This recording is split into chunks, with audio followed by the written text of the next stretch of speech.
லைக்குக்கு ஆசைப்பட்டு லைவ் ஸ்ட்ரீமிங்கில் அளவுக்கு அதிகமாக உணவை சாப்பிட்ட யூடியூபர் வயிறு சிதைந்து லைவில் உயிரிழந்த சம்பவம் அதிர்ச்சியை ஏற்படுத்தியுள்ளது.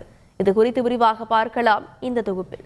சமூக வலைதளத்திற்கே தங்கள் வாழ்வை அர்ப்பணிக்க தயாராக உள்ள பலர் லைக்குகள் பெறவும் குறுகிய காலத்தில் பிரபலமடையவும் எதை வேண்டுமானாலும் செய்ய தயாராகி விடுகின்றனர். அதற்காக சேலஞ்ச் என்ற பெயரில் ஆபத்துகளை தானாய் தேடி சென்று குதிக்கின்றனர்.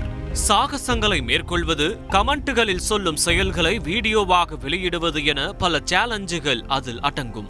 அதிலும் உணவை பிரதானமாக வைத்து செய்யப்படும் சேலஞ்சை மேற்கொள்ள ஆர்வமாயிருக்கும் ஃபுட்டீஸ் பலரும் இப்போது முக்பங் என்ற சேலஞ்சை வெறிக்கொண்டு செய்து வருகின்றனர்.